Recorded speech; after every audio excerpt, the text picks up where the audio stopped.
2 Samuel 5 ayat 12. Lalu tahulah Daud bahwa Tuhan telah menegakkan dia sebagai raja atas Israel dan telah mengangkat martabat pemerintahannya oleh karena Israel umatnya. Catatan Simang Epan. Selama hidup Daud hanya menjalankan perintah Tuhan dan taat kepada Tuhan saja. Dan Tuhan sudah mengetahui hati Daud dari dalam kandungan sampai dia menjadi raja saat berumur 30 tahun.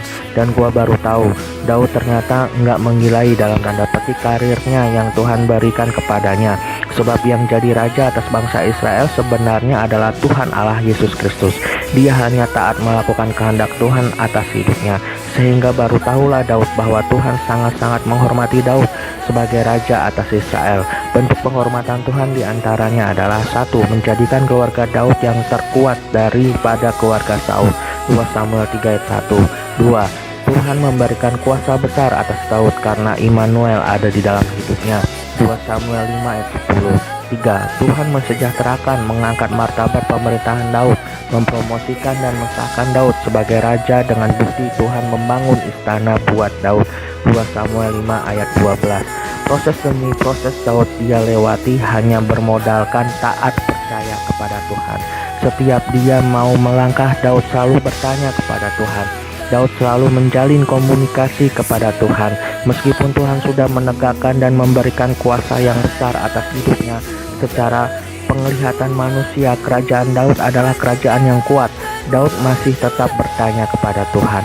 Daud tetap berhubungan dengan Tuhan. Guys, poin gua hari ini adalah yuk kita sama-sama belajar untuk menghormati Tuhan dengan selalu hidup taat kepada Yesus, selalu hidup berhubungan dengan Tuhan Yesus. Meskipun kita dipromosikan oleh Tuhan, tetaplah kita senantiasa berhubungan dengan Tuhan, senantiasa hidup taat kepada Tuhan.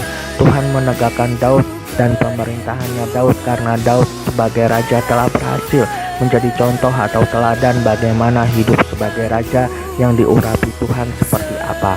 Orang-orang di pemerintahan Daud bahkan keluarga Daud pun mencontoh kehidupan Daud yang selalu senantiasa taat dan percaya penuh kepada Tuhan Yesus. Kita pun sekarang ini belajar hidup taat kepada Tuhan seperti Daud hidup taat kepada Tuhan. Dan lihatlah, Tuhan memberikan penghormatannya untuk kita dan juga Immanuel itu nyata dalam hidup kita. Haleluya, amin.